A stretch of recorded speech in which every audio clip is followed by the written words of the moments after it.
देखो बेसिकली हमारे पास organic chemistry बोलो या केमिस्ट्री में बहुत बार ऐसा होता है कि हमारे पास मॉलिक्यूल्स जो है उसका अगर आप मॉलिक्यूलर फॉर्मूला देखें, मॉलिक्यूलर फॉर्मूला आप जानते हैं, मॉलिक्यूलर फॉर्मूला देखेंगे तो मॉलिक्यूल्स का मॉलिक्यूलर फॉर्मूला है ना सेम होगा, कंपाउंड्स का मॉलिक्यूलर फॉर्मूला सेम होगा, लेकिन उनका कुछ कुछ प्रॉपर्टी अलग होने लगता है। ऐसा पर्टिकुलर फेनोमेनन जिसमें मॉलिक्यूल्स और कंपाउंड्स का मॉलिक्यूलर फॉर्मूला सेम हो लेकिन कुछ प्रॉपर्टी अलग हो, एटलीस्ट एक प्रॉपर्टी अलग, बहुत सारा प्रॉपर्टी अलग हो, this is well and good, लेकिन कम से कम एक प्रॉपर्टी अलग जरूर होना चाहिए, कम से कम एक प्रॉपर्टी अलग जरूर होना चाहिए। तो उनको हम लोग आइसोमर्स कहते हैं, उनको हम लोग आइसोमर्स कहते हैं।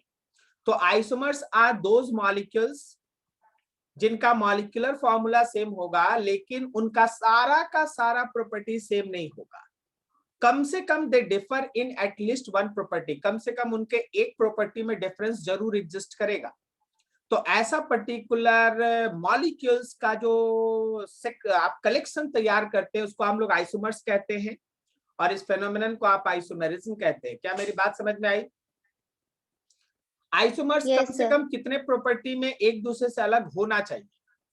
At least one sir. कम से कम एक प्रॉपर्टी उनका एक दूसरे से अलग जरूर होना चाहिए। अगर हमारे पास ऐसा मॉलिक्यूल्स का कलेक्शन आपके पास है, ऐसे कंपाउंड्स का कलेक्शन आपके पास है जिनका मॉलिक्यूलर फॉर्मूला सेम है लेकिन कम से कम एक प्रॉपर्टी उनका अलग है, उसको हम लोग आइसोमर्स कहते हैं, और इस फेनोमेनन को आप आइसोमेरिज्म के नाम से जानते हैं। ओके, तो चलिए भाई पता चल गया। अभी हमारे पास एक जनरल फॉर्मूला आपके सामने रख दिया गया है, C5H12O, C5H12O। पता है आप इस C5H12O को दो तरीके से आप लिख सकते हैं। एक आप लिख सकते हैं जिसमें अल्कोहल होगा एज ए फंक्शनल ग्रुप, जैसे ये तुम्हारे पास मॉलिक्यूलर फॉर्मूला लिख दिया गया, देखो इसका मॉलिक्यूलर फॉर्मूला में जो मेन फंक्शनल ग्रुप है क्या वो अल्कोहल है? Yes sir. और दूसरा अगर आप चाहो Yes, तो sir. इसको सजा धजा के अगर लिखोगे तो ether is the main functional group, मतलब बीच में ऑक्सीजन है, दोनों तरफ बॉन्डिंग है, तो हमारा ईथर जो है वो मेन फंक्शनल ग्रुप है। दोनों जगह अगर आप गौर करेंगे, दोनों जगह अगर आप गौर करेंगे तो आपका मेन फंक्शनल ग्रुप दोनों में अलग अलग है। जैसे यहाँ पे अल्कोहल हो गया है मेन फंक्शनल ग्रुप, तो यहाँ पे ऑक्सीजन कहने का मतलब ईथर है main functional group. Okay, but दोनों का अगर मॉलिक्यूलर फॉर्मूला चेक करो तो दोनों में 5-5 कार्बन है, दोनों में 12 हाइड्रोजन है और एक एक ऑक्सीजन है। इसका मतलब दोनों का मॉलिक्यूलर फॉर्मूला सेम है, लेकिन एक में हमारा अल्कोहल है as a main functional group, तो एक में है ether as a main functional group. Okay, जब इनके प्रॉपर्टी में एक दूसरे के प्रॉपर्टी में जब कंपैरिजन किया गया तो देखा गया कि मेल्टिंग पॉइंट हमारे अल्कोहल का ज्यादा है और ईथर वाले का कम है, बॉइलिंग पॉइंट हमारे अल्कोहल का ज्यादा है और ईथर का कम है, वोलाटाइल नेचर हमारे अल्कोहल का कम वोलाटाइल नेचर है, ईथर ज्यादा वोलाटाइल है। सोडियम के साथ अगर आप रिएक्शन करेंगे तो अल्कोहल रिएक्ट करके हाइड्रोजन गैस देगा लेकिन ईथर का कोई रिएक्शन नहीं होगा।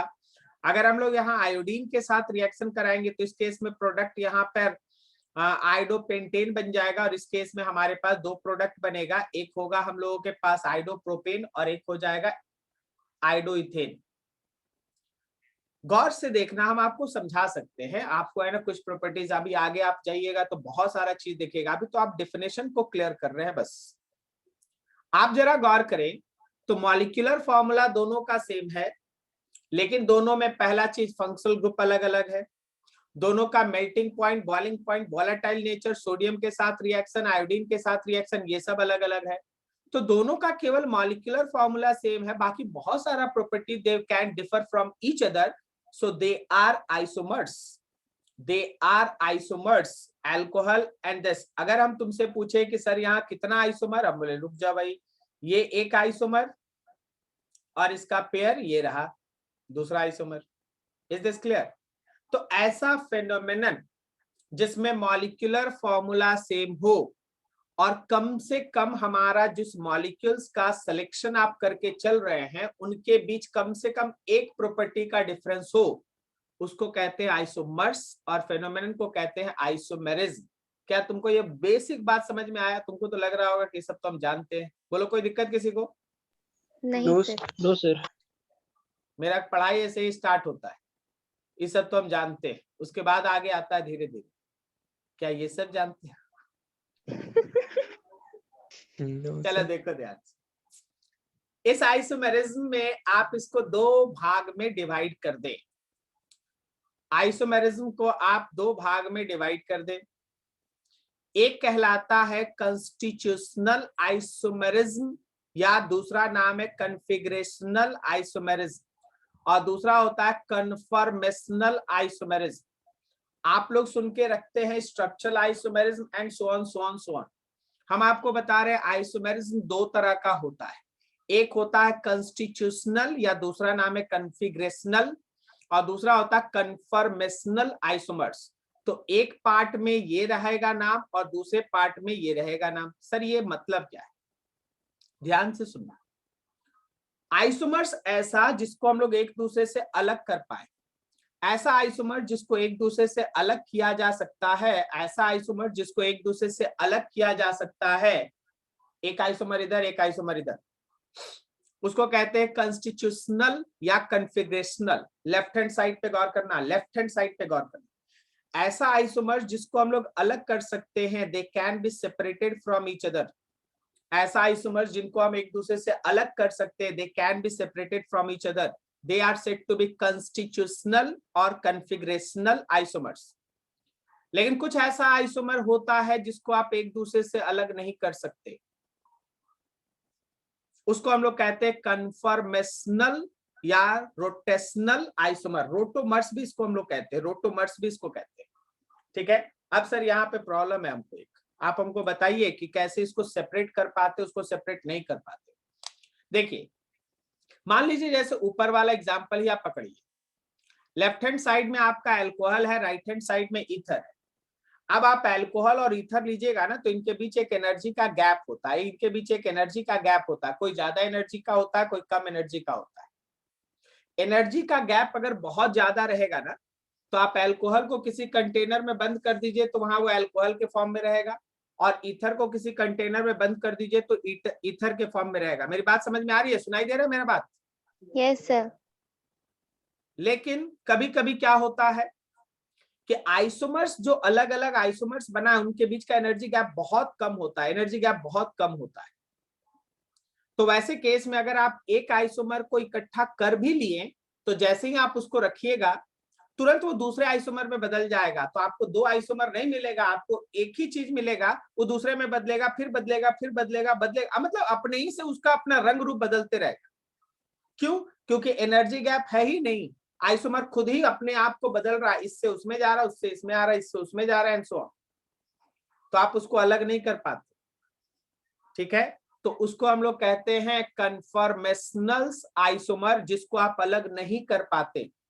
और इस कैटेगरी में आप पढ़ेंगे staggered form and eclipsed form. ये दोनों आपके 11 के सेक्शन में, जब आप हाइड्रोकार्बन चैप्टर अगर कभी पलटे होंगे तो आप देखेंगे कि एल्केन के ज्योमेट्री, एल्केन के अंदर रोटोमर्स या कन्फर्मेशनल आइसोमरिज्म एग्जिस्ट करता है, ये एल्केन का हिस्सा है। ठीक है, उसमें है ना इक्लिप्स्ड फॉर्म और स्टैगर्ड फॉर्म होता है, और दोनों को आप अलग नहीं कर पाएंगे, क्योंकि अगर आप एक को कहीं बंद करेंगे तो दूसरा मतलब वो खुद अपने आप को दूसरे में कन्वर्ट कर लेगा, तो अलग नहीं किया जा सकता। लेकिन लेकिन लेकिन ऐसा आइसोमर्स जिसमें आइसोमर्स को हम लोग एक दूसरे से अलग कर पाते हैं, अलग अलग आइसोमर अलग अलग मिलेगा, उसको हम लोग कहते हैं कॉन्स्टिट्यूशनल या कन्फिगरेशनल आइसोमर्स। ठीक है, बढ़िया सर। अब ये जो हम लोग के पास आइसोमर्स को अलग करने वाला कैटेगरी है, वो भी फर्दर तीन अलग अलग पार्ट में डिवाइडेड। एक नाम से जाना जाता है स्ट्रक्चरल आइसोमर, और दूसरा जाना जाता है stereo isomers. Structural isomers and stereo isomers, structural isomers and stereo isomers. ठीक है ना, स्ट्रक्चरल आइसोमर्स में मॉलिक्यूलर फॉर्मूला सेम रहता है, और मॉलिक्यूल्स के अंदर जब आप उसका आइसोमर्स बनाएंगे, अलग अलग आइसोमर्स बनाएंगे, तो उनमें स्ट्रक्चर का अंतर होता है, अलग अलग स्ट्रक्चर होता है। सर स्ट्रक्चर का अंतर किस किस कारण से हो सकता है? तो स्ट्रक्चर का जो डिफरेंस है वो पोजीशन के कारण हो सकता है, चेन के लेंथ के कारण हो सकता है, फंक्शनल आइसोमर जो फंक्शनल ग्रुप मौजूद है उसके कारण हो सकता है, और हमारे पास मेटामेरिज्म होता है उसमें है ना कार्बन चेन के कारण होता है, एंड टॉटोमेरिज्म इसमें भी फंक्शनल ग्रुप के कारण होता है। तो स्ट्रक्चर में जो चेंज है वो 5 कारण से होगा, और हम लोग इन्हीं के बेसिस पे स्ट्रक्चरल आइसोमेरिज्म को 5 अलग अलग कैटेगरी में पढ़ेंगे। Position isomer, chain isomer, functional isomer, metamerism and tautomerism. तो स्ट्रक्चरल आइसोमेरिज्म में ये 5 कैटेगरी आपको डिस्कस करना है। स्टीरियो आइसोमेरिज्म का 2 हिस्सा होता है, एक होता है ज्योमेट्रिकल आइसोमेरिज्म। आप लोग सीस ट्रांस देखे होंगे, बहुत जगह आप क्वेश्चन बना रहे होंगे, आप सीस ट्रांस देखे होंगे। Yes sir. तो उसका बारी आ गया है, ठीक है। अब उसको जब सीखेंगे तो एक धड़ल्ले में जितना क्वेश्चन पूछना होगा सीस ट्रांस से सब पूछ लेना। और आता है ऑप्टिकल आइसोमेरिज्म। ऑप्टिकल आइसोमेरिज्म कहीं आप देखे थे प्लस माइनस था, हम बोले अभी रहने दो। एलडी था, हम बोले यस रहने सर, दो, यस सर। ठीक है। तो इन सब का बारी यहां से स्टार्ट होगा। क्या आपको इंट्रोडक्शन समझ में आया कि आप आइसोमेरिज्म में क्या करने वाले हैं? Yes sir. Yes sir. तो फिर से आप ऊपर से अपना दिमाग बनाएं कि आपका आइसोमेरिज्म का सेक्शन का मतलब क्या है। आइसोमर्स वो पर्टिकुलर मॉलिक्यूल्स या कंपाउंड्स होता है जिनका मॉलिक्यूलर फॉर्मूला सेम होगा, लेकिन वो एक दूसरे से कम एक प्रॉपर्टी में अलग जरूर होना चाहिए। जैसे कि एग्जांपल दिया गया C5H12O, उससे आप अल्कोहल भी लिख सकते हैं, उससे आप ईथर भी लिख सकते हैं। जब आप इनका पूरा कैटेगरी से मतलब कैटेगरी के हिसाब से अगर आप बहुत सारा अलग अलग प्रॉपर्टी देखेंगे तो आप देखेंगे कि they have difference in property in the number of different properties, ठीक है। आगे आया आइसोमेरिज्म। आइसोमेरिज्म का 2 क्लासिफिकेशन, एक है कंस्टिट्यूशनल, दूसरा है कन्फर्मेशनल। कंस्टिट्यूशनल आइसोमर्स वो होता है जिसको आप एक दूसरे से अलग कर पाते हैं, जैसे प्रीवियस जो एग्जांपल था ईथर और अल्कोहल, उन दोनों को आप अलग कर पाते हैं।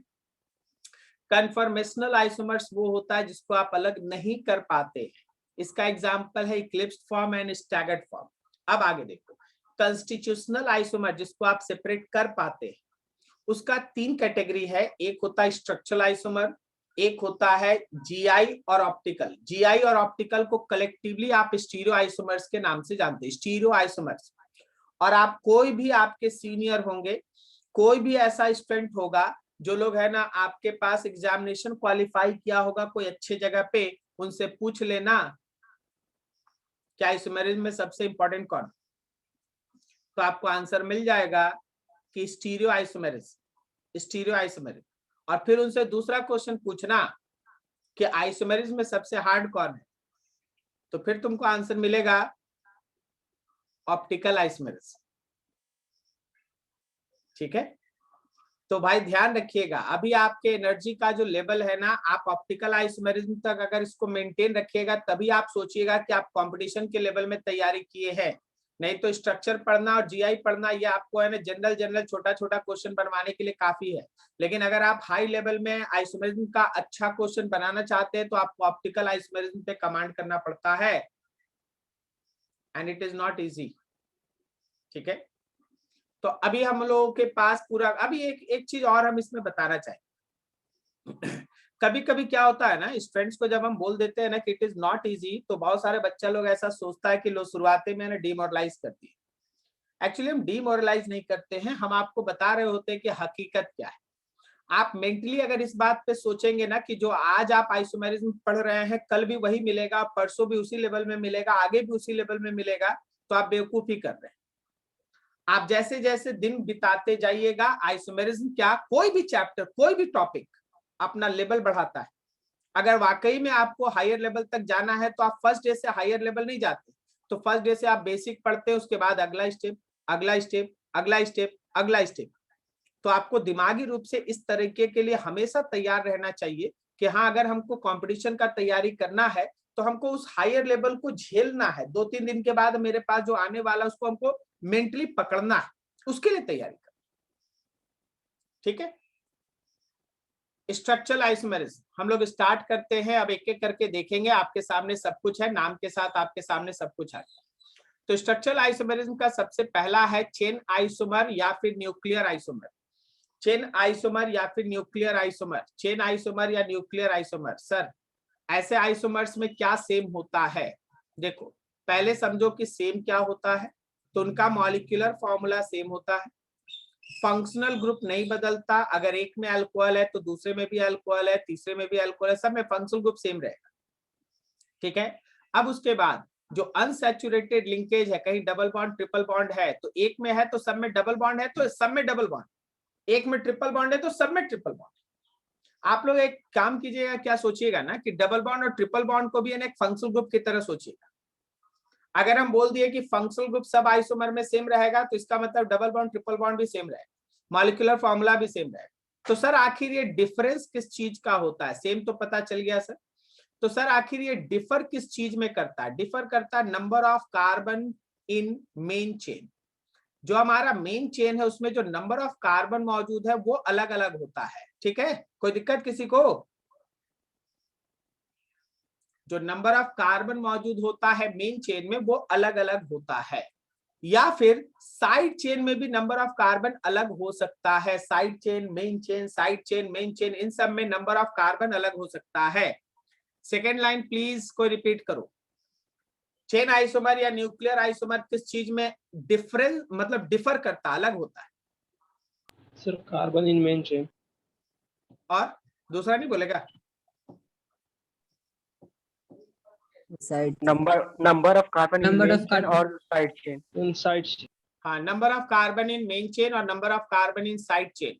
हम आपको बता देते हैं 10 में से 9 विद्यार्थी मेन चेन का कहानी जानता है। जो साइड चेन जानेगा वो ऐसा आंसर दे पाएगा जो बाकी सबका आंसर से अलग होगा। ध्यान रखना, आप फिर बोलो, तुम ही देखना ना, अभी एक दिन के बाद तुम गलती करना स्टार्ट करें।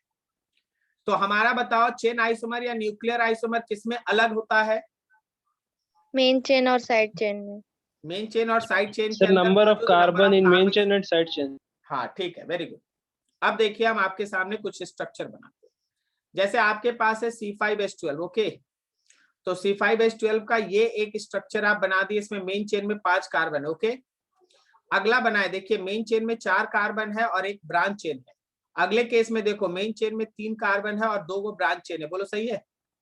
Yes sir. Yes sir. तो फर्स्ट वाले में मेन चेन में 5 कार्बन, दूसरे वाले में मेन चेन में 4 कार्बन, अगले वाले में मेन चेन में 3 कार्बन।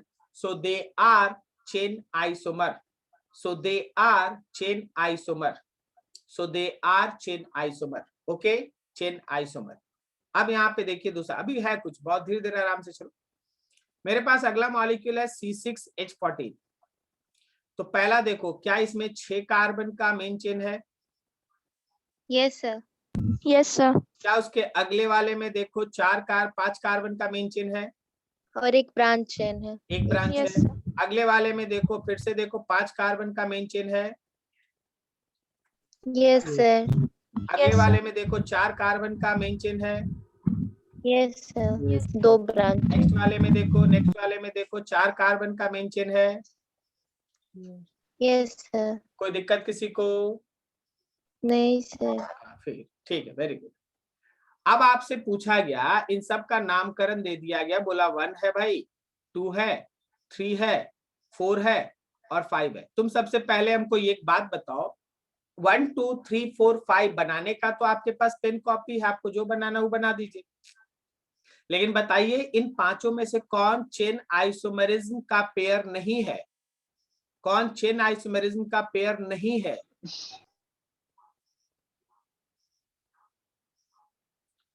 पहला वाला। कौन चेन आइसोमेरिज्म का पेयर नहीं है? पहला वाला। भाई 2 और 3। 2 में बताओ मेन चेन में कितना कार्बन? 5। 5 और साइड चेन में? 4। अरे रुको यार, 2 में 5 ना है। वही ना, साइड चेन में 1। अब गिनती गलत करेगा तो आइसोमेरिज्म तो गया घर तेल लेने। 2 वाले में 5 कार्बन है ना? Yes sir.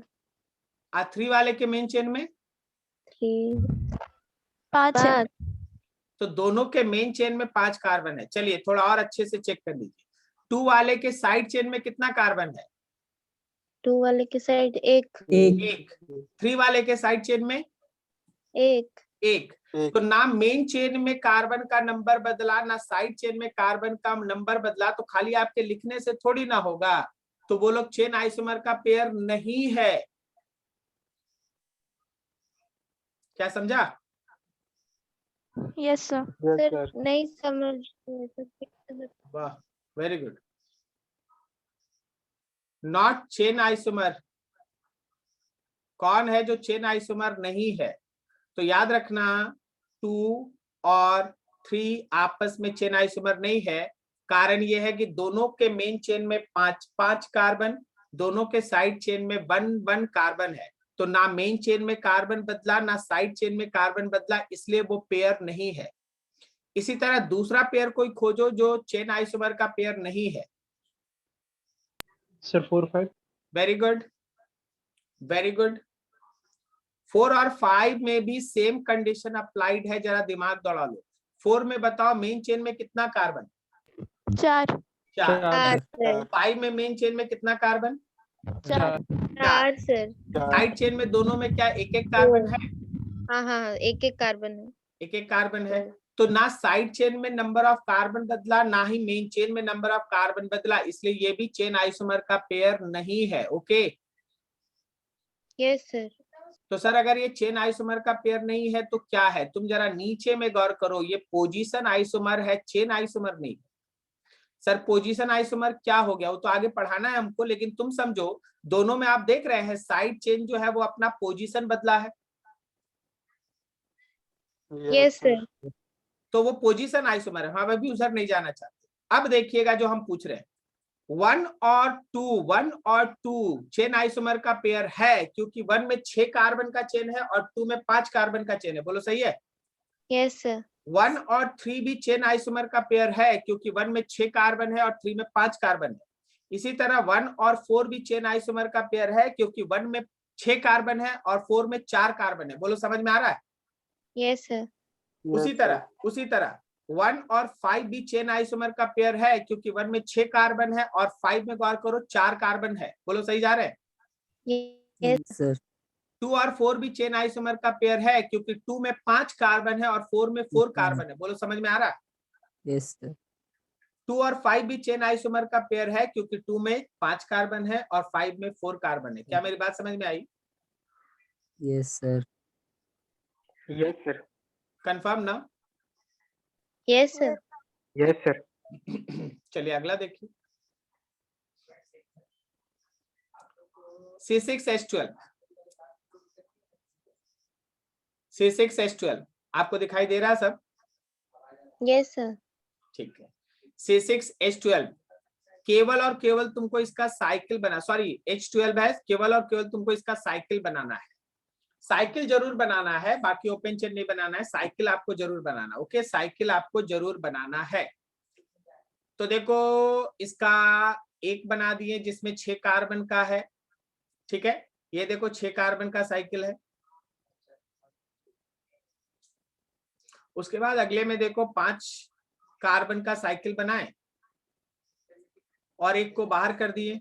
ओके, फिर उसके बाद अगला देखो 4 कार्बन का एक साइकिल बनाए, 4 कार्बन का एक साइकिल बनाए और 2 कार्बन को बाहर कर दिए। Is this clear? यहाँ भी तुम गौर करो, 4 कार्बन का साइकिल बनाए, लेकिन 2 कार्बन को जो बाहर किए, पिछले केस में इथाइल के जैसा एक ही बार में बाहर कर दिए थे इथाइल के फॉर्म में। ओके, इस बार दोनों को 2 मिथाइल के फॉर्म में बाहर कर दिए। इज दिस क्लियर ना? Yes sir. ठीक है, फिर उसके बाद अगला देखो, फिर से देखो, ये 4 कार्बन का ही साइकिल बनाए, 4 कार्बन का साइकिल बनाए, ध्यान से 4 कार्बन का साइकिल बनाए और एक जगह एक मिथाइल रखें और फिर दूसरे जगह दूसरा मिथाइल पहुंचा दिए। कोई दिक्कत किसी को? No sir. नहीं। No sir. अच्छा, एक और हम बना देते हैं, एक और हम बना देते हैं, एक और हम बना देते हैं, यहाँ पे नहीं बना हुआ हम बना देते हैं। देखो 4 कार्बन का ही साइकिल बनाएंगे, लेकिन एक मिथाइल ग्रुप इधर डाल देंगे और एक मिथाइल ग्रुप इधर डाल देंगे। बोलो समझ में आ रहा है?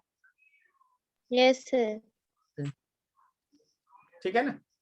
ठीक है, अब देखिए 3 कार्बन का साइकिल बनाए, सबसे लेफ्ट में देखिएगा 3 कार्बन का साइकिल और एक प्रोपाइल ग्रुप बाहर, प्रोपाइल मतलब 3 कार्बन का चेन ऐसे बाहर। Is this clear? Yes sir. फिर देखो 3 कार्बन का साइकिल बनाए, एकदम सिस्टमैटिक काम करना, नहीं तो फंस जाओगे अच्छे क्वेश्चन। 2 गो इथाइल और 1 मिथाइल वहीं रख दिए। फिर अगले केस में 3 कार्बन का साइकिल बनाए, इथाइल को वहीं छोड़ दिए, मिथाइल को दूसरी जगह कर दिए। फिर अगले केस में 3 कार्बन का एक साइकिल बनाए, 3 कार्बन का एक साइकिल बनाए और 3 जगह मिथाइल छोड़ दिए। बोलो किसी से कोई और पॉसिबिलिटी अराइज कराते हो क्या? तुम्हारा दिमाग कुछ कहता है कि सर ये वाला भी एगो बन जाएगा क्या? आप पूछिए, हम बताते हैं ना। क्या लगता है आपको, कुछ है ऐसा जो आप सोच सकते हैं? हमको तो लगता है हम एक और सोच सकते हैं। तुम सोच सकता है? हमको लगता है हम एक और सोच सकते सर हैं। 3 कार्बन का चेन और 2 मिथाइल और 1 इथाइल एक। Very good. 3 कार्बन का चेन, 2 मिथाइल एक जगह और 1 मिथाइल अलग, ये भी तो अलग है। तो इसको हम लोग 10 नंबर दे देंगे और इसको हम लोग 11 नंबर दे देंगे। तो देखो 9 ही तक नहीं है, 10 और 11 भी है। ओके, 9 ही तक नहीं है, 10 और 11 भी है। क्या मेरी बात समझ में आ रही है आप लोग को? Yes sir. Yes yes sir. ठीक है। तो अगर हम लोग केवल इन सब का एक ही फॉर्मूला होगा, किसी पे भी तुम दिमाग लगा लो, जो तुमको मन है दिमाग लगा लो, कोई फर्क नहीं पड़ता। हर किसी के अंदर 6 कार्बन और 12 को हाइड्रोजन मिलेगा और सब में एक एक साइकिल है, क्योंकि वहां बोल दिया गया था केवल साइकिल बनाने। अगर पता है, अगर वहां साइकिल नहीं बोलता ना तो तुम्हारा कॉपी भर जाता, मतलब कॉपी क्या, तुम्हारा पेज भर जाता और इसका तुम्हारा आइसोमेरिज्म खत्म नहीं होता। इसलिए क्वेश्चन क्या करता है, लिमिट कर देता है। नहीं तो है ना, इतना ज्यादा आइसोमेरिज्म बनने लगेगा ना कि आप है ना सोच ही नहीं पाइएगा वहां तक। अभी क्या है, दिमाग में कम से कम एक चीज तो है कि हर बार एगो साइकिल तो बनाना है, तब आप जाके 11 आइसोमर बनाए हैं। अब हम आपसे पूछना चाहते हैं इसमें से कौन कौन नंबर का पेयर चेन आइसोमर में काउंट नहीं होगा। It sir is not 10 easy. और 5, सर कौन 10 कौन? और 5 और 10 और 5 11 और 8, 10 और 5 11 और 8। 10 और 5 और 11 और 8 कंफर्म ना? Yes sir. तो 3 और 4 भी तो हो सकता है। 3 और 4 भी कोई बोल रहा है? बोलो जी, और किसी को कुछ बोलना है? आप जब डिसीजन लीजिए कि कौन चेन आइसोमर है या नहीं है, तो केवल है ना मेन चेन मत देखिए, साइड चेन के भी नंबर ऑफ कार्बन को ध्यान से देखिए।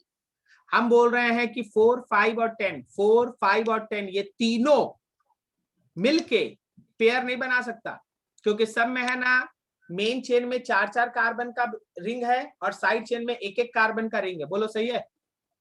Yes sir. इसलिए और 4, 5 और 10 क्या नहीं समझा? सर 4 वाला से तो 2 को निकल रहा है ना कार्बन, वो अलग 2 को अलग रिंग निकल है। रहा है, लेकिन लेंथ तो एक ही कार्बन का है। मिथाइली है ना, कि इथाइल बोलोगे? यस सर, नहीं सर। और यहाँ भी मिथाइली बोलोगे ना? Yes sir. वहां भी मिथाइली बोलोगे ना? लेकिन सर 4 वाला तो नहीं एक ही अभी कार्बन तो से दो। नहीं। नहीं, एक एक आदमी बोलिए, एकदम बात कीजिए, आराम से कीजिए, बोलिए। हाँ, 4 वाले पे क्या दिक्कत है? सर 4 नंबर में तो ये जो 2 चेन निकला वो तो एक ही कार्बन से निकला है ना सर। हाँ बिल्कुल। और और 5 में 5, क्या दिक्कत? सर 5, सर उसमें अलग कार्बन से एक मिथाइल निकला है और अच्छा, तो दोनों इससे अलग क्या अलग हुआ, इससे चेन के लेंथ पे क्या इफेक्ट पड़ गया? लेट पे नहीं, लेकिन सर लेकिन सर मन कर रहा है, लेंथ पे इफेक्ट नहीं पड़ा सर, लेकिन मन कर रहा है। अरे यार, चेन आइसोमर के लिए 2 गो कंडीशन वो सेटिस्फाई हो रहा है, ऊपर लिखा हुआ नंबर मीट ऑफ हो रहा है ना carbon in main carbon. Chain और साइड चेन अलग है। सर वो साइड चेन वाला ही सर, मेन चेन में तो ठीक है sir number of carbon, side chain में तो। रुक जाओ, कहीं ब्लंडर ना हो गया हो आज, मेरा गिर गया सर है। मेरा भी चश्मा शूट। अरे चश्मा का बात नहीं है यार, चश्मा तो छोड़।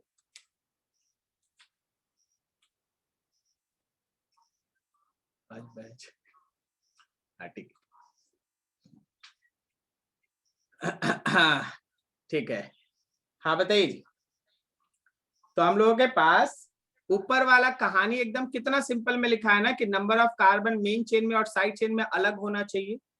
तो क्या आपके मेन चेन में 3, 4 और 5 को पकड़िएगा, 3, 4 और 5 को पकड़िएगा, बोलिए मेन चेन में क्या 3, 4 और 5 में 4 कार्बन है? Yes sir. और साइड चेन में, सॉरी 3, 4 नहीं, 4, 5, 10, 4, 5, 10 का बात करें हम, 3 का बात नहीं कर रहे, सॉरी गलत निकल गया, 4, 5 और 10 का बात कर रहे हैं। तो 4, 5 और 10 में मेन चेन में 4 कार्बन है साइक्लोब्यूटेन, यस और सर। साइड चेन में एक एक कार्बन है ना, एक एक कार्बन का ही लेंथ है। यहाँ 2 गो मिथाइल है एक जगह है, यहाँ 2 गो मिथाइल अलग अलग जगह है, यहाँ 2 गो मिथाइल अलग अलग जगह है। भाई जगह अलग है तो उसको पोजीशन आइसोमर कहते हैं, पता है, वो चेन आइसोमर नहीं।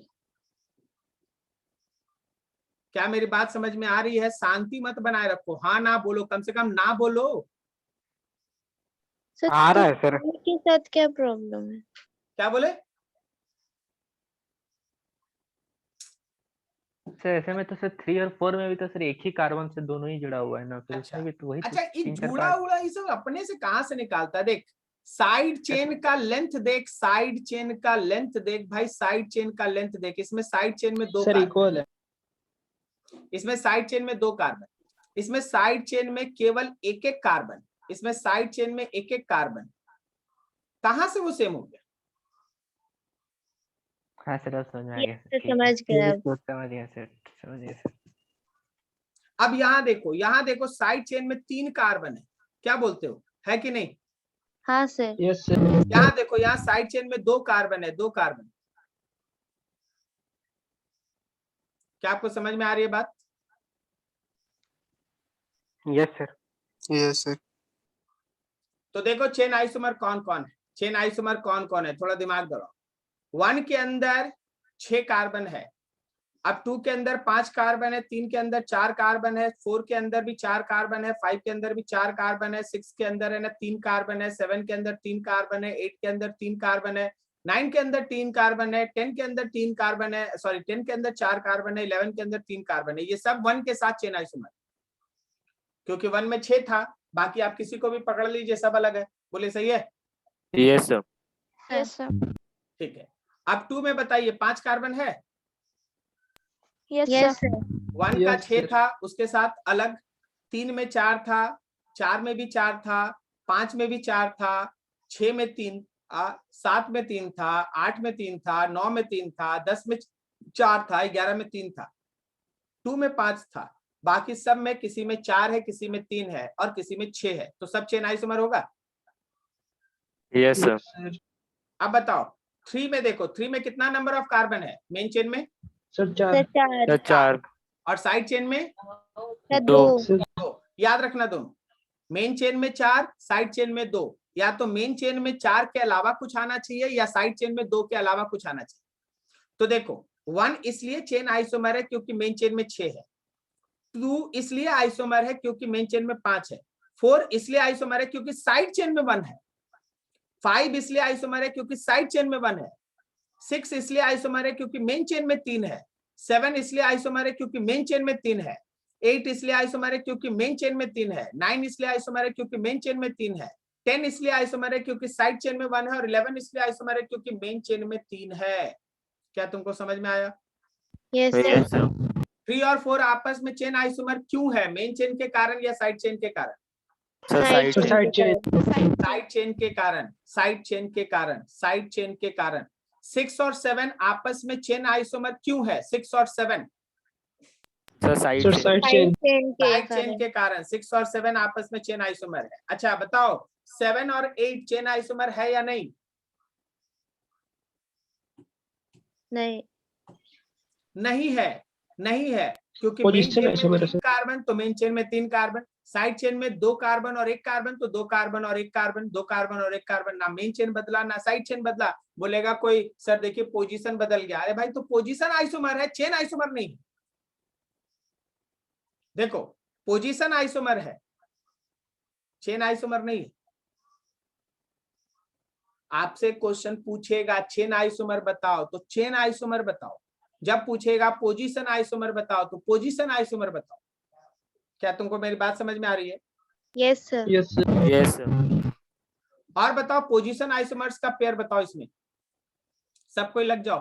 पोजीशन आइसोमर का पेयर एक 7 8 है, एक 4 5 है। और बताओ, और भी है बहुत सारा। पोजीशन आइसोमर का पेयर सर बताओ। 9 और 9 11, और 11, 5 और 9 10, और 11। वेट वेट वेट, 9 और 11। Very good very good. और 5 आगे और बोलो। 10, सर हाँ 5 और 10, 5 और 10 5 और और फिर 10। Very good very good. 5 और सर 10। 7 और और 8, बोलो। 3 और 4, Sir, 4 or 10. 3 4 and 10। Very good very good. 4 and 10 is also correct. और कुछ है क्या? नहीं सर। क्या 7 और 9 है? नहीं सर। क्या 7 और 8 है? बिल्कुल सर। क्या 9 और 11 है? बिल्कुल सर, हो चुका है। तो दिस इज द वे जैसे आपको पढ़ना है। आपसे जब पूछेंगे चेन आइसोमर, तो चेन आइसोमर का आंसर। जब पूछेंगे पोजीशन आइसोमर, पोजीशन आइसोमर का आंसर। ओके, दोनों को मिलाइए मत। मेरी बात समझ में आया? Yes sir. Yes, sir. Chain isomer के लिए किस किस चीज में डिफरेंस होना चाहिए? सब मेन साइड चेन चेन में में और कार्बन, साइड चेन में। मेन और चेन main में chain। नंबर ऑफ कार्बन में और साइड चेन के नंबर ऑफ कार्बन में डिफरेंस होना चाहिए। आई होप सो समझ में आ रहा है। Yes sir. Yes, sir. अब यहाँ पे एक बहुत इंपॉर्टेंट लाइन लिखा है जो आप ही जैसे स्टूडेंट्स के लिए बना हुआ है। Position isomer and chain isomer can not exist simultaneously. मतलब एक ही चीज को तुम पोजीशन आइसोमर और चेन आइसोमर नहीं बोल सकता है। सर ये क्या लिखा हुआ है? सर ये लिखा हुआ है कि पोजीशन आइसोमर में जो है वो चेन आइसोमर में तुमको कहीं नहीं मिलेगा। देखो 7 8 है, 4 5 है। 4 में देखो 5 कहीं लिखा हुआ है? नहीं, 5 काटा हुआ है। ओके, फिर देखो ना 5 के साथ 10 है, तो 5 के साथ चेन आइसोमर में 10 नहीं मिलेगा। मेरी बात समझ में आ रही है ना? जो पोजीशन आइसोमर होगा वो चेन आइसोमर में काउंट नहीं होगा। जो चेन आइसोमर में काउंट होगा वो पोजीशन आइसोमर में काउंट नहीं होगा। ऐसा नहीं कि आप वहां भी जोड़ दिए हैं, यहां भी जोड़ दिए हैं, गलत हो जाएगा। कोई एक ही जगह इस तरह का आइसोमर रहता है, या तो वो पोजीशन आइसोमर में है या फिर वो चेन आइसोमर में। ओके, कोई दिक्कत किसी को? No sir. No sir. ठीक। अभी आपके पास है C5H10। अगला मॉलिक्यूल है आपके पास C5H10। अगला मॉलिक्यूल है आपके पास C5H10। सारा का सारा यहाँ आइसोमर बना हुआ है। तुम्हारे कॉपी पे तुम्हारा काम है कि इसका चेन आइसोमर का पेयर और पोजीशन आइसोमर का पेयर लिखना, फिर हम आंसर नीचे से मिलाएंगे। You have 1 minute. C5H10 आप में कौन इसको किसको पोजीशन आइसोमर को उसको पेयर बनाते हैं, चेन आइसोमर किसका पेयर बनाते हैं? बनाइए फटाफट।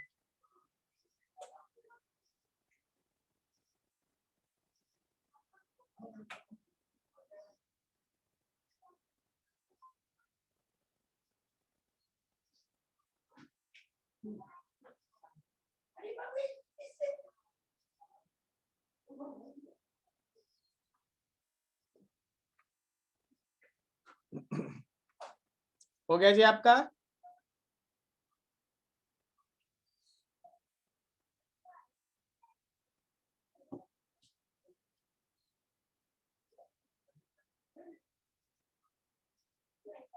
सर 3 और 4 पोजीशन आइसोमर्स है।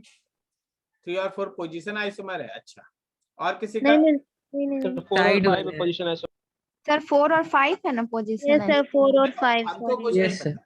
आप मेरे एक्टिंग से पहचान नहीं पाइएगा कि सही है कि गलत है आपका। ओके, सर I 4 am और a- 5 है। यस Four सर और 4 और five है 5 सर, The 4 or 5. है और 3 और 4 चेन आइसोमर्स है। यस, वो साइड वाला। तो यहाँ पोजीशन आइसोमर के कैटेगरी में आप केवल एक को रखते हैं ना? जस्ट एक minute. Yes sir. Yes sir, सिर्फ एक। पोजीशन आइसोमर के कैटेगरी में आप एक को रखते हैं, और वो है हम लोगों का 4 और 5। सही है ना? Yes sir. बाकी Yes, सब sir. आपका चेन आइसोमर का कैटेगरी में है। Is this clear? Yes sir. Yes sir. Yes, sir.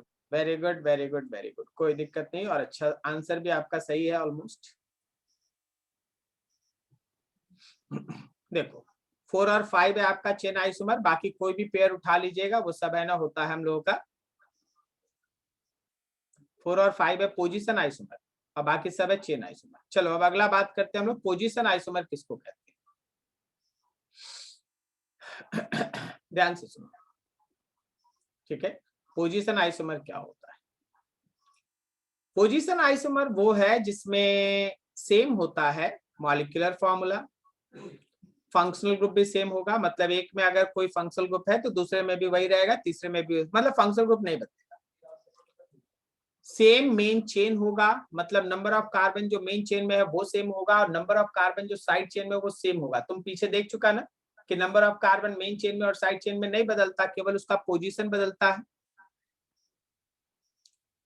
सुनाई दे रही है मेरी बात? Yes. Yes, sir. सर। तो आखिर ये डिफरेंस किस चीज का होता है? डिफरेंस किस चीज का होता है? डिफर किस चीज का होता है? तो डिफरेंस होता है पोजीशन ऑफ फंक्शनल ग्रुप का। फंक्शनल ग्रुप का पोजीशन बदल जाएगा, कभी यहां है तो कभी वहां है, कभी वहां। हम बोले फंक्शनल ग्रुप नहीं बदलेगा, तुम लोग गलत मत सुनना, ठीक से सुनना। फंक्शनल ग्रुप सेम रहेगा, देखो फंक्शनल ग्रुप सेम है, उसका पोजीशन बदल जाएगा, कभी सेकंड कार्बन पे रहेगा, कभी फोर्थ पे रहेगा, कभी फिफ्थ पे रहेगा। अनसैचुरेटेड लिंकेज का पोजीशन बदल जाएगा, जो डबल बॉन्ड और ट्रिपल बॉन्ड है वो कभी यहाँ है, कभी वहां है, कभी वहां। वो डबल बॉन्ड और ट्रिपल बॉन्ड जैसे है वैसे ही रहेगा, लेकिन पोजीशन उसका बदल जाएगा। और सब्स्टिट्यूएंट्स जो लिगेंड्स, जो मतलब जो ग्रुप्स अलग से जुड़ा रहता है ना, उसको सब्स्टिट्यूएंट्स कहते हैं। जो ग्रुप्स अलग से जुड़ा रहता है उसको सब्स्टिट्यूएंट्स कहते हैं। तो उसका पोजीशन बदल सकता है। देखो किस किस का पोजीशन बदलेगा? फंक्शनल ग्रुप का पोजीशन बदलेगा, पोजीशन। अनसैचुरेटेड लिंकेज का पोजीशन बदल सकता है, या जो हमारा सब्स्टिट्यूएंट्स है, जो ग्रुप्स होता है, जो साइड में ग्रुप्स लगा रहता है, उसका पोजीशन बदलता है। पोजीशन बदलता है, क्या नहीं बदलता? ना मॉलिक्यूलर फॉर्मूला बदलता है, ना फंक्शनल ग्रुप बदलता है, ना मेन चेन में नंबर ऑफ कार्बन बदलता है, ना साइड चेन में नंबर ऑफ कार्बन बदलता है। बदलता है फंक्शनल ग्रुप का पोजीशन, अनसैचुरेटेड लिंकेज का पोजीशन और सब्स्टिट्यूएंट का पोजीशन। क्या मेरी बात समझ में आई? Yes, sir. Now you have example. मान लो हमारे पास है C5H12O। C5H12O एक्चुअली अल्कोहल को दिखाता है, जरा गौर करना। इसमें देखो 5 कार्बन का चेन है और उसके बाद फिर OH लगा है बाहर से। तो मेन ग्रुप, मेन चेन में 5 कार्बन, फंक्शनल ग्रुप OH। यहाँ देखो, यहाँ भी मेन चेन में वही 5 कार्बन है, बदला नहीं है। यहाँ भी मेन चेन में वही 5 कार्बन है, बदला नहीं है। यहाँ भी मेन चेन में, यहाँ पे मेन चेन में 4 कार्बन ला दिया गया है और फिर एक है ना CH3 और OH जोड़ दिया। तो जरा गौर करना, जरा गौर करना, जरा गौर करना। पोजीशन आइसोमर यहाँ कौन कौन है? तो 3, 1, 2 और 3 ये पोजीशन आइसोमर है, क्योंकि इसमें OH फर्स्ट वाले ग्रुप में OH पहले कार्बन पे था, दूसरे वाले में OH 2 कार्बन पे है और तीसरे वाले में OH जो है वो 3 कार्बन पे है। बोलो समझ में आया? Yes, sir. Yes, तीनों sir. में OH अपना पोजीशन बदल लिया, ठीक है। लेकिन आपसे पूछा गया क्या चौथे नंबर को तुम पोजीशन आइसोमर में काउंट कर सकते हो? नहीं। No sir. क्यों नहीं काउंट कर सकते हैं? क्योंकि उसमें मेन Sir, चेन में OH 4 13 नंबर हो गया, कार्बन का जो बदल गया है। क्या सही है? तो Yes. 4 जो है वो चेन आइसोमर है, किसके साथ? 1 के साथ, 2 के साथ और 3 के साथ। क्यों ऐसा? क्योंकि 4 वाले आंसर के अंदर मेन चेन में, 4 वाले आंसर के अंदर मेन चेन में 4 कार्बन है, जबकि यहाँ मेन चेन में 5 कार्बन है। यहाँ भी हमारे मेन चेन में 5 कार्बन है और यहाँ भी हमारे मेन चेन में 5 कार्बन है। क्या मेरी बात समझ में आई? इसलिए sir. फोर्थ Yes, वाला sir. जो है वो 1, 2 और 3 के साथ चेन आइसोमर है। बोलो जी कुछ बोलना है क्या? बोलो जी कुछ बोलना है क्या किसी को? कोई डाउट किसी को?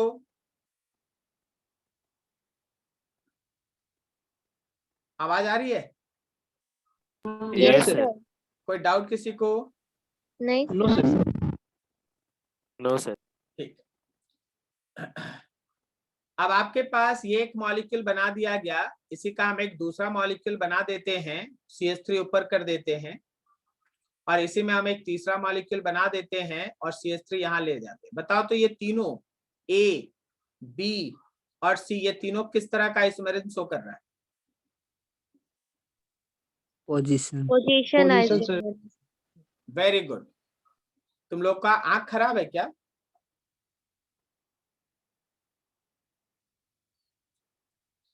कांट शो पोजीशन आइसोमर लिखा हुआ तो है यार। क्यों सर CH3 का पोजीशन चेंज हो रहा है? सर चेन आइसोमेरिक शो कर रहा है ना। अरे ये सब सेम है, सब सेम है। तुमको कैसे लगा कि उसका पोजीशन बदल रहा है? यहाँ पे जिस कार्बन पे CH3 है वही फर्स्ट नंबर होगा, तो यहाँ वही कार्बन फर्स्ट है और वही कार्बन फर्स्ट है। तुमको कैसे लगा तीनों अलग? Yes, sir. हाँ sir. Yes, yes sir. Sir yes sir. देखा, मजा देखा। यहाँ पे CH3 लिख दें या यहाँ पे CH3 लिख दें या फिर यहाँ CH3 लिख दें, ये सब तो सेम ही है ना यार, कि अलग अलग? सेम है सर। सब सेम है ना कि अलग अलग है? Same है sir. सेम है सर। तो वैसा गड़बड़ ना करें जो अभी कर चुके हो। हाँ ठीक है, ध्यान रखो, दिमाग खुला रखो। ठीक है, जिस तरह का गलती आपसे एग्जामिनेशन में कराने का कोशिश किया जाता है, हम आपको बैच में करा लेते हैं। तो अब अगर आप फिर से जाके गलती दोहराना चाहते हैं तो ये आपका मन है, नहीं तो इस तरह का गलती बहुत सारे स्टूडेंट्स लोग करते हैं, तो आपको करा लिया गया। Be careful. अगला देखिए, अब इस मॉलिक्यूल में देखिए, आप अगर इस कार्बन को 1 लिखते हैं तो उसके बगल वाले कार्बन पे CH3 है, और इसको 1 लिखिएगा तो ये 4th कार्बन पे CH3 है, और इसको 1 लिखिएगा तो ये 3rd कार्बन पे CH3। बोलो समझ में आया? क्या इन तीनों को हम लोग पोजीशन आइसोमर कहेंगे क्योंकि एक दूसरे के रिस्पेक्ट में Yes, sir. यहाँ पोजीशन अलग अलग है? Yes sir. सही है ना? कोई दिक्कत किसी को? No No, sir. sir. No, sir.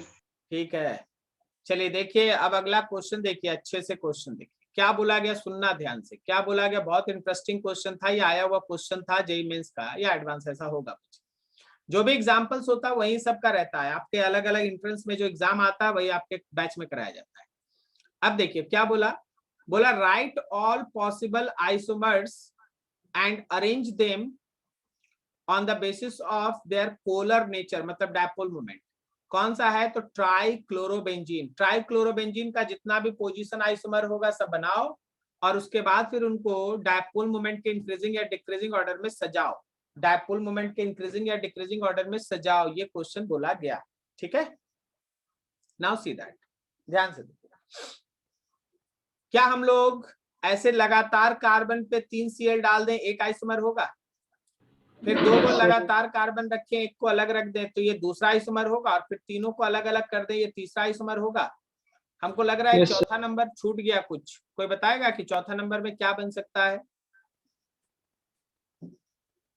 चौथा में कुछ बन सकता है। देखो ये तीनों पोजीशन आइसोमर है, क्या आप समझ पा रहे हैं कि ये तीनों पोजीशन Yes, आइसोमर sir. है? ये तीनों है sir.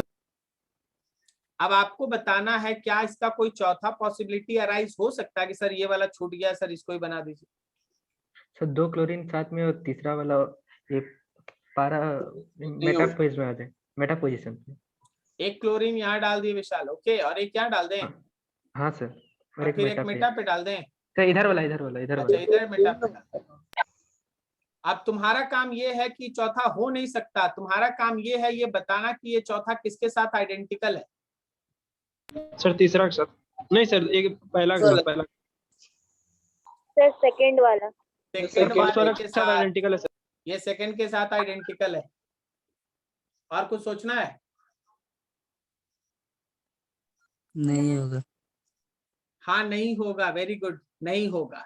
ये 3 पॉसिबिलिटी था, तीनों बना दिया गया था। ओके, 3 पॉसिबिलिटी था, तीनों बना दिया गया था। अब आपको याद है आपको डायपोल मोमेंट पढ़ाया गया है? Yes sir. Yes, sir. तो फर्स्ट वाले केस में क्या हम लोग डायपोल का अगर अरेंजमेंट करेंगे तो यहाँ एक डायपोल इधर, एक डायपोल इधर, और एक डायपोल इधर आएगा। ये म्यू है, ये म्यू है, ये म्यू है। रिजल्टेंट अगर आप वेक्टर के तरह पे अरेंज करेंगे तो आपका म्यूनेट इस डायरेक्शन में होगा और वो 2 म्यू होगा। ठीक है, अब यहाँ देखो, ऊपर वाला म्यू और नीचे वाला म्यू क्या एक दूसरे को कैंसिल कर लिया? तो केवल इस डायरेक्शन में एक म्यू बच जाएगा। और इस केस में तीनों 120 डिग्री एंगल पे है, इस केस में तीनों 120 डिग्री एंगल पे है, तो क्या इसका रिजल्टेंट 0 आएगा? Yes sir. Yes, sir. तो देखो थर्ड केस में तो जो डायपोल मोमेंट है वो 0 है। सबसे बड़ा डायपोल मोमेंट फर्स्ट का है, कितना है सर? तो 2 म्यू है। उसके बाद सेकंड का है कितना है सर, म्यू है, और थर्ड का म्यू। सबसे कम है 0 है। क्या मेरी बात समझ में आई? Yes sir. तो इस क्वेश्चन को सब कोई ऐसे समझेंगे कि ये क्वेश्चन तुम्हारे डायपोल और आइसोमेरिज्म दोनों का मिला के पूछा गया। ये क्वेश्चन डायपोल और आइसोमेरिज्म दोनों का मिला के पूछा गया। मेरी बात समझ में आ रही है सबको? Yes sir. Yes sir. ठीक है, देखते हैं। चलो तुम्हारे सामने एक छोटा सा क्वेश्चन है। क्वेश्चन ये है कि आपको बनाना है डाइक्लोरो बेंजीन का all possible isomer, obviously position isomer आपको बनाना है,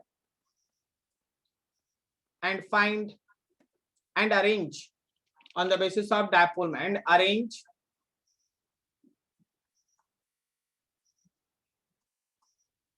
on the basis of dipole moment। चलो बनाओ फटाफट, डायपोल मोमेंट के बेसिस पे उसको अरेंज करो। आप बनाइए, हम आपका फिर बनाएंगे तो आप मैच कर लीजिएगा सही हुआ या गलत। बनाइए फटाफट।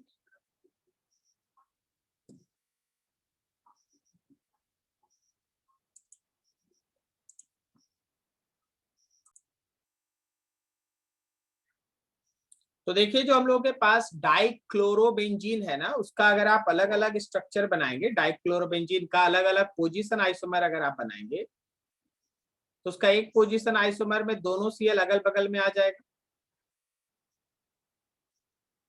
दूसरे पोजीशन आइसोमर में एक सीएल यहाँ और एक सीएल यहाँ रहेगा, अगले पोजीशन आइसोमर में एक सीएल यहाँ और एक सीएल यहाँ रहेगा। इसके अलावा कोई और पॉसिबिलिटी किसी का? No sir. No sir. कोई नहीं। Very good, very good. 1 ये है, 2 ये है और 3 ये। जरा बताओ क्या 3 का नेट डायपोल मोमेंट 0 आएगा? Yes yes sir. सर। और Yes, sir. 1 to equal. और इस केस में अगर ऊपर म्यू है तो इधर भी म्यू है, दोनों 120 डिग्री पे है, तो क्या इसका म्यू नेट म्यू के बराबर आएगा 120 पे? और Yes, यहाँ sir. देखो एक म्यू ऊपर है। आप लोग वेक्टर का क्लास किए थे ना पिछले दिन? Yes sir. अगले Yes, दिन sir. से असली मजा इन सब चीज के लिए है। अगले दिन से इसका असली मजा वहां पे है जब आप डायरेक्ट आंसर लिखते हैं। कैसे हम ये √3 लिख दिए, कोई बताने वाला है? यस सर, रिजल्टेंट निकाल। रिजल्टेंट हमेशा ध्यान रखना। अगले दिन हम आपको वेक्टर वाले बैच में बताने वाले ये सब ट्रिक कि अगर आपके पास इक्वल वेक्टर्स रहता है तो कितने डिग्री एंगल पे कितना रिजल्टेंट होता है। अभी कोई बता सकता है कि अगर 2 इक्वल वेक्टर रहे और बीच का एंगल 90 रहे तो रिजल्टेंट सर √2। √2 टाइम्स, और अगर उनके बीच का एंगल 60 रहे तो रिजल्टेंट सर √3 टाइम्स। अगर उनके बीच का एंगल 120 रहे तो resultant sir same. Same. Same होता है। एकदम उसी कॉन्सेप्ट के बेसिस पे धड़ाधड़ आप लिखते चलते हैं। तो आप देख रहे हैं कि जो हमारा डायपोल मोमेंट है वो 1 का सबसे ज्यादा है, उससे कम 2 है और सबसे कम 3 है। क्या आपका सेम आंसर आया था? Yes sir. Yes sir. Yes sir. तो आइसोमेरिज्म सेम आया ना? Yes yes sir. आइसोमेरिज्म और डायपोल इस तरह से अरेंज कर दिया गया, आपके सामने मिला जुला के क्वेश्चन दिया गया। चलिए बढ़िया है, ठीक है। अब यहाँ पे हम आपको एक जनरल सा रिएक्शन दिखाना चाहते हैं। आप अगर मान लीजिए methyl benzene,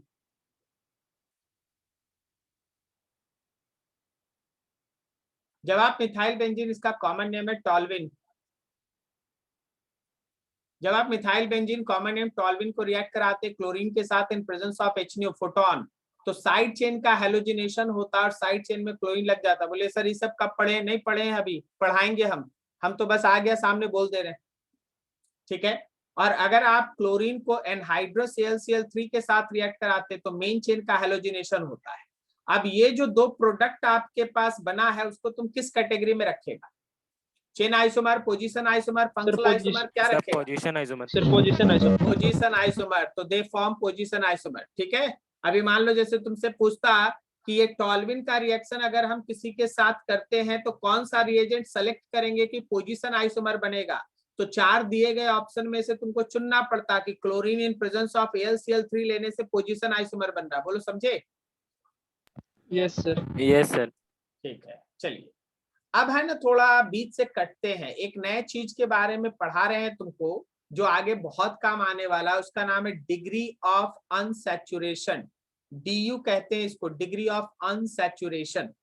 degree of unsaturation, कोई भी मॉलिक्यूल का कोई भी फॉर्मूला हो, उसको अगर आप CN, उसको अगर आप क्या हुआ CN H2N+1 साथ में फंक्शनल ग्रुप के फॉर्मूला में बदलना चाहते हैं, फंक्शनल ग्रुप हम कहना चाहते हैं कि सैचुरेटेड मॉलिक्यूल में बदलना चाहते हैं, सैचुरेटेड ओपन चेन में बदलना चाहते हैं, तो जितने हाइड्रोजन का जरूरत पड़ता है, जितने हाइड्रोजन मॉलिक्यूल का जरूरत पड़ता है, उसको उसका डिग्री ऑफ अनसैचुरेशन कहते हैं, उसको उसका डिग्री ऑफ अनसैचुरेशन कहते हैं, या इसी का दूसरा नाम है डबल बॉन्ड इक्विवेलेंस। उसी का दूसरा नाम है डबल बॉन्ड इक्विवेलेंस या degree of unsaturation. Is this clear? Double bond equivalence या फिर डिग्री ऑफ अनसैचुरेशन। क्या मेरी बात समझ में आई? अभी तक हम क्या बोले? नहीं सर, इतना जल्दी समझना भी मत, क्योंकि इतना आसान है भी नहीं। मान लो जैसे तुम्हारे पास एक मॉलिक्यूल है, इथीन लिखा हुआ है। अब इथीन से जब हम सैचुरेटेड ओपन चेन बनाएंगे, इथेन बनाएंगे, तो इथीन का फॉर्मूला होगा C2H4 और इथेन का फॉर्मूला होगा C2H6। क्या इसमें आप एक मॉलिक्यूल 1 मोल या एक मॉलिक्यूल हाइड्रोजन का यूज करेंगे? Yes sir. तो याद रखना, इसका डबल बॉन्ड इक्विवेलेंस या डिग्री ऑफ अनसैचुरेशन, गलती लिखा गया, 0 नहीं 1 है, 1। किसका DU1 है? किसका DU1 है? इथीन का DU1 है, इथीन का DU1 है, इथेन का नहीं, इथीन का DU1 है। ओके, क्योंकि उसको एक मॉलिक्यूल चाहिए H2 का, तब जाके वो सैचुरेटेड ओपन चेन का फॉर्मेशन करता है। अगला देखो, ये हमारे पास आयन ग्रुप है, आयन मतलब ट्रिपल बॉन्ड। इस आयन को 2 मॉलिक्यूल हाइड्रोजन का देंगे तब ना ये एन बनेगा।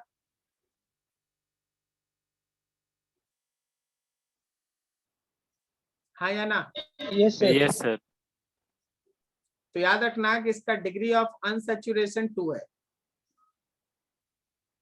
ठीक है, नीचे आओ। ये एक साइकिल था, फॉर्मूला होता है, देख लो, हर जगह 6 कार्बन है और 6 कार्बन पे 2-2 को हाइड्रोजन है। हर जगह 2-2 हाइड्रोजन है, हर जगह 2-2 हाइड्रोजन। आप कहीं भी देखिएगा 2 हाइड्रोजन आपको। तो फॉर्मूला है C6H12। अब इससे हमको सैचुरेटेड ओपन चेन बनाना है, सैचुरेटेड ओपन चेन बनाना है। तो फॉर्मूला है C6H14। इसका मतलब एक मॉलिक्यूल दीजिएगा ना, 1 मोल या 1 मॉलिक्यूल दीजिएगा हाइड्रोजन का, तो याद रखिए Yes, sir. इसका डबल बॉन्ड इक्विवेलेंस या DU, डिग्री ऑफ अनसैचुरेशन 1 है। बोले सर 3 ही एग्जांपल दिए? हम बोले हाँ, अगर तुम 3 को समझ गया तो आगे तुम हजारों क्वेश्चन इससे बना सकता है। मेरे 3 चीज को बहुत फंडामेंटल तौर पे समझना। एक डबल बॉन्ड को अगर सैचुरेटेड ओपन चेन बनाना है तो एक मॉलिक्यूल हाइड्रोजन का चाहिए, इसलिए इसका DU या डबल बॉन्ड इक्विवेलेंस 1 होता है।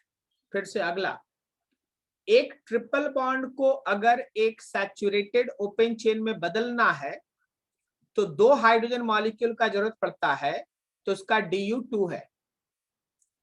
तीसरा, अगर मेरे पास एक साइक्लिक चेन है और उसको ओपन सैचुरेटेड चेन में बदलना है, तो एक साइकिल को बदलने के लिए एक H2 चाहिए, तो उसका DU1 है। बोलो, यहां तक समझ में आया सबको?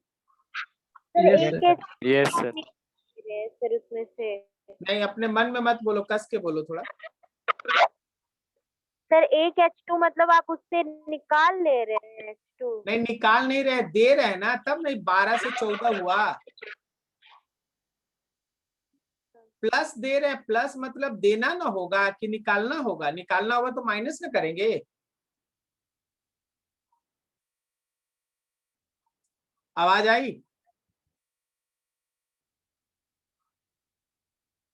Yes sir. अरे यार तुम लोग को तो आ गया, हम इससे बहुत परेशान रहते हैं। जो लोग डाउट पूछता है चुप हो जाता है ना, वो दिक्कत। डबल बॉन्ड अगर मेरे पास एक है तो याद रखना उसका एक DU है। अगर ट्रिपल बॉन्ड एक है तो याद रखना इसका 2 DU है। और अगर साइक्लिक बॉन्ड एक है तो याद रखना 1 DU है। यहाँ के नंबर पे मत जाओ, इसको लेफ्ट में लिखना चाहिए था, तो सब तो महान महान है। डबल बॉन्ड, एक डबल बॉन्ड याद रखना 1 DU, एक ट्रिपल बॉन्ड याद रखना 2 DU, और एक साइक्लिक रिंग मतलब 1 DU। क्या मेरी बात समझ में आई? Yes sir. Yes sir. बढ़िया है, ठीक है ठीक है ठीक है। तो जरा बताओ इसके अंदर कितना DU है? कुछ एग्जाम्पल हम आपसे छोटा छोटा पूछ रहे हैं, बताइए इसमें कितना DU है? सर 2। बिल्कुल सही, इसके अंदर 2 DU।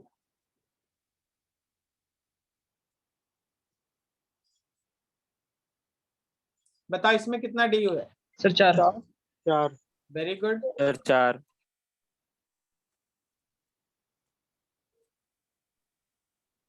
इसमें कितना DU है? सर 1। सर 2। तो यस सर 2। एक साइकिल का और एक साइकिल का, एक डबल बॉन्ड का और एक साइकिल का, बोलो सही है? Sir yes sir.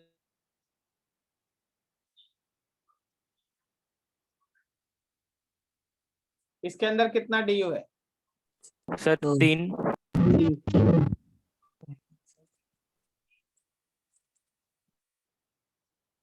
बोलो। सर 4।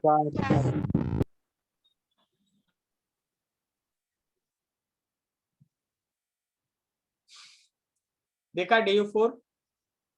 Yes sir. यहाँ पे आंसर आपका, दोनों का आपका आंसर दे दिया गया है, लेकिन you have to check that whether that answer is correct और इनकरेक्ट। चलो बताना है तुमको, क्या वाकई में तुमको पता चल रहा है कि इसके अंदर 8 DU है? हाँ सर। बताना यस सर। पड़ेगा कहाँ कहाँ कहाँ कहाँ कहाँ। Sir 3 cycle. फिर यहाँ ट्रिपल बॉन्ड है वहाँ 2, यस। यहाँ एक और साइकिल का एक, 3। यहाँ साइकिल का एक, यहाँ Right. एक और यहाँ साइकिल का एक, बोलो सही है? Yes sir. नेक्स्ट केस में देखो, यस सर 3 और 4। 1 साइकिल का 1, फिर 1 1 1 और साइकिल का 1, क्या साथ है? Yes sir. Yes sir. अगले केस में बताओ, अगले केस में बताओ, क्या यहाँ DU 3 है? डबल बॉन्ड का 1 और 2 को साइकिल का 2, DU 3 हो गया? Yes sir. अरे सबका नहीं हुआ।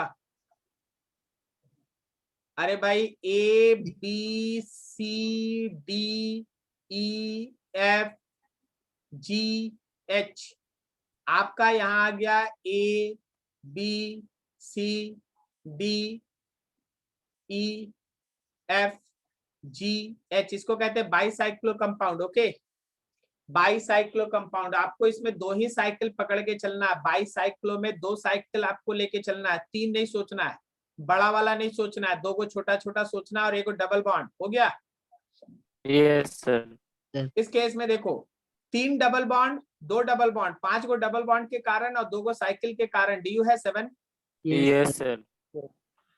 अगला देखो, बाई फिनाइल है मेरे पास, 2 फिनाइल ग्रुप है, बाई फिनाइल, तो सर, एक 8। फिनाइल 4, दूसरा 8। फिनाइल 4, एक फिनाइल 4 और दूसरा फिनाइल 4, हो गया 8। Yes sir.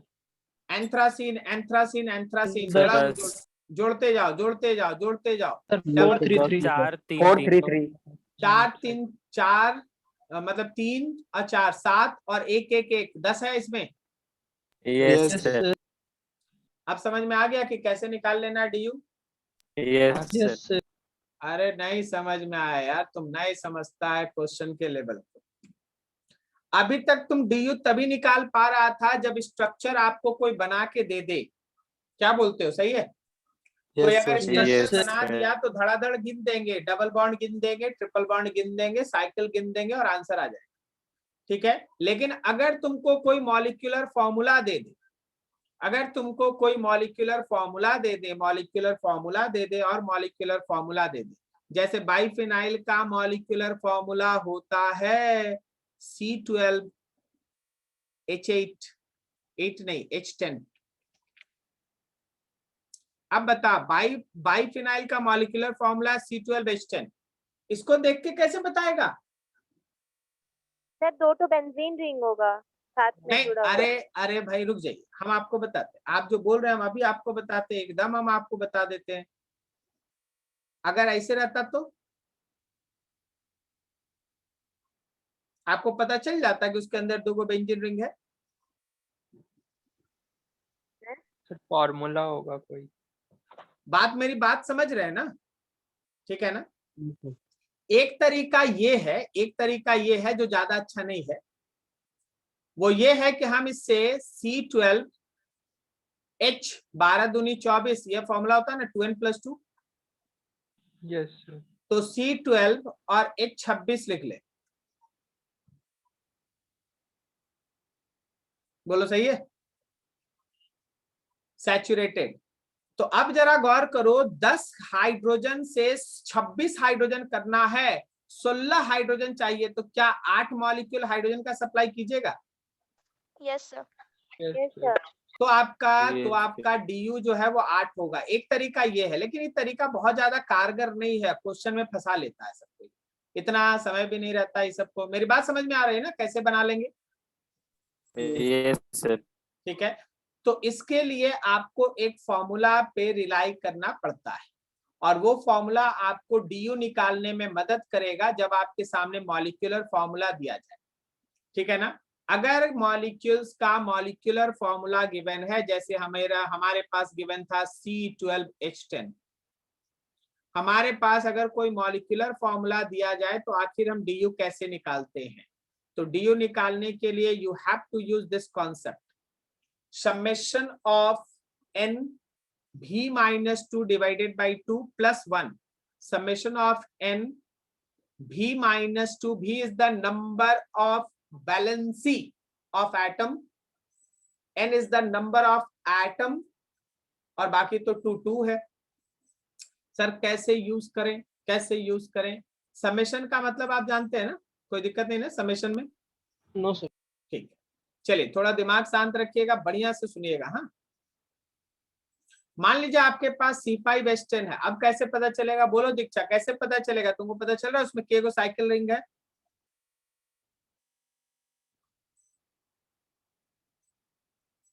समझ रहे हैं ना क्या पूछ रहे हैं हम?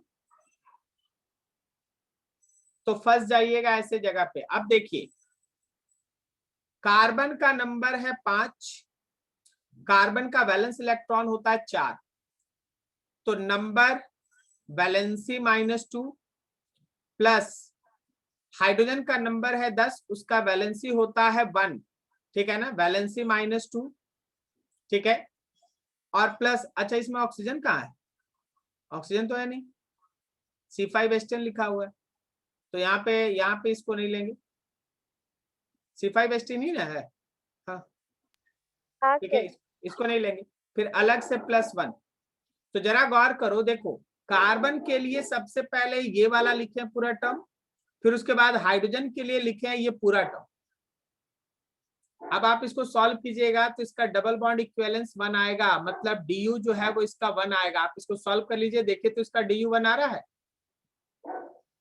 सब कोई चेक कीजिए, कैलकुलेशन कीजिए, दिमाग दौड़ाइए, क्या इसका DU 1 आ रहा है? Yes sir.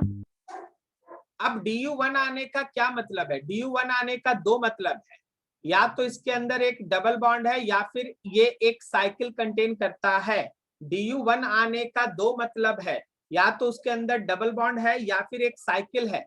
क्या मेरी बात समझ में आई सबको? Yes sir. क्या दोनों हो सकता है एक बार में, कि डबल बॉन्ड भी हो जाए प्लस साइकिल भी हो जाए? No sir. No sir. तो अगर DU 1 आया तो आपको डिकोड करना पड़ेगा कि आखिर इसका किस तरीके का फॉर्मूला है, अब जरा 1 मिनट हम रुकना चाहते हैं, हम नीचे कुछ देख रहे हैं तो हमको है ना ठीक करना पड़ेगा पीछे। देखिए भाई, ये फॉर्मूला C5H10 नहीं था, ये C5H10O था। देख रहे हैं यहाँ पर C5H10O, तो यहाँ पे ऑक्सीजन था, उसी ऑक्सीजन के कारण है ना यहाँ पे 2 - 2 लिखा हुआ था। मेरी बात समझ में आ रही है?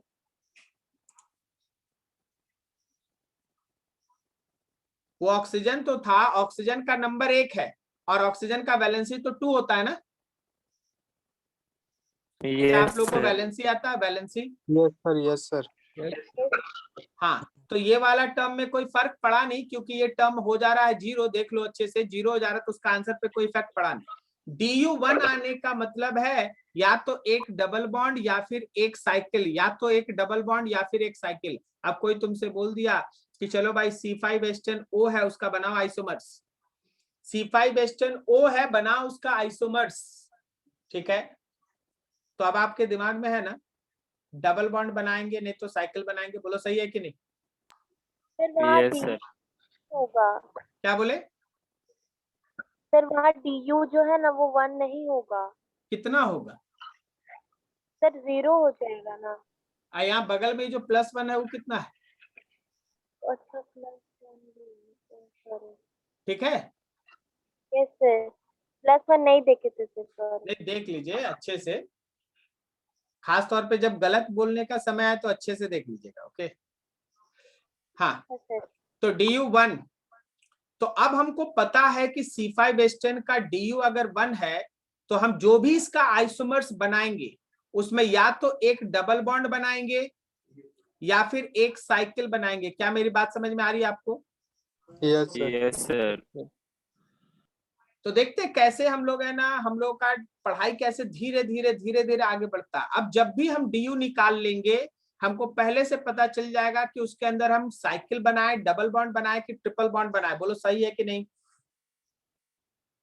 हाँ सर। यस ठीक है? सर। अब हर जगह देखते जाओ, हर जगह देखते जाओ। पहला स्ट्रक्चर बना दिया गया, ठीक है। अब थोड़ा हाइलाइटर का यूज करें, अब कुछ लिखे उठेंगे नहीं इस पर। पहला स्ट्रक्चर हम लोग बना दिए जिसमें देखिए 5 कार्बन है और हमारे पास OH है। यहाँ भी 5 कार्बन है और साइकिल में साइकिल है, एक DU1 है। यहाँ देखो 4 कार्बन का साइकिल है, एक साइड चेन में है। यहाँ भी देखो 4 कार्बन का साइकिल है और एक कार्बन साइड चेन में है। यहाँ भी देखो 4 कार्बन का साइकिल है और एक कार्बन साइड चेन में है। तो अब देखिए, सुनिएगा ध्यान से, 1 के साथ जो 2 है वो फंक्शनल आइसोमर है, बोलो क्यों?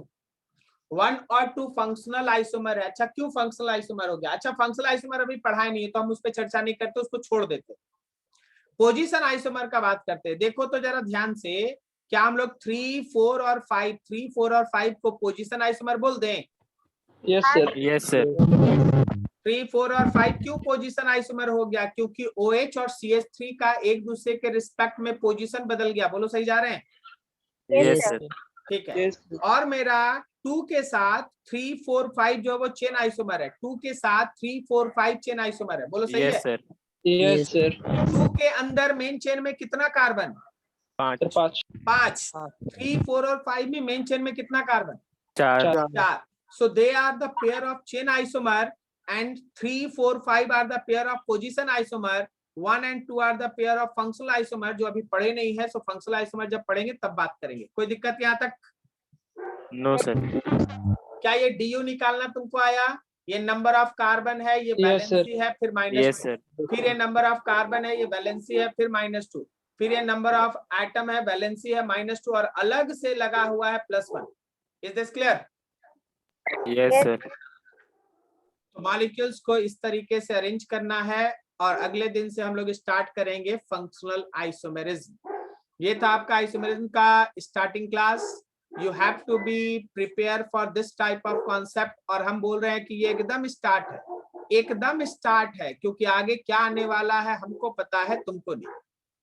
ठीक है, तो थोड़ा ध्यान से इतना पढ़ उड़ के बैठिएगा। और जब भी बैठिएगा ये मत सोच के बैठिएगा कि हल्का हल्का बहलाने फुसलाने वाला कोई पढ़ाई हो रहा है। आप हमेशा तैयार रहिएगा कि आपको कुछ एक्स्ट्रा मिलने वाला है, कुछ हार्ड आएगा। हम नहीं बोल रहे हल्का हो, ठीक है, हम बोल ही नहीं रहे हल्का हो। आपको हमेशा मेंटली उस लेवल में रहना होगा कि आपको जो मिल रहा है उसको अच्छे से समझना होगा, आपको समझना होगा। ठीक है सर? हाँ बोलो ना। सर एक बार चेन आइसोमर ब्रीफली बताइए ना। एकदम ब्रीफली बता देते हैं, ठीक है। अभी रुको, तुमको ब्रीफली बताने का तरीका खोज रहे हैं। हाँ ठीक है, मान लो ये सूरज कुमार, सूरज यस सर।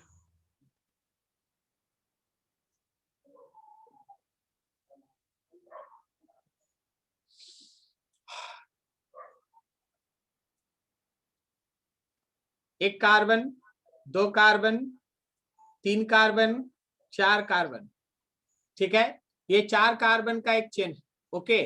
आप अगर किसी कारण से 4 कार्बन के चेन को बदल देते हैं, जैसे क्या करता है ये अपना एक हाथ तोड़ के दूसरे हाथ को दे देता है। अगर ये अपना एक हाथ तोड़ के दूसरे हाथ को दे देता है, हाथ में हाथ रहेगा, तो देखो number of carbon in chain बदल गया क्या? 5 कार्बन हो गया जी सूरज। नहीं सर, हाँ हाँ हाँ सर, ऐसे। अब क्या करेगा? पैर तोड़ के दूसरे पैर को देगा क्या? सब बुझा गया सर, बुझा गया, समझ गया। बुझा गया, कन्फर्म हो? ऐसे ही है सूरज, इतना हार्ड नहीं है लेकिन चलता है, और क्या। Okay, yes sir, yes sir. ठीक है, चलिए अच्छा है। तो क्या हम लोग शाम को मिल रहे हैं कंडक्टर नाइट के अंदर? हाँ यस सर। सर।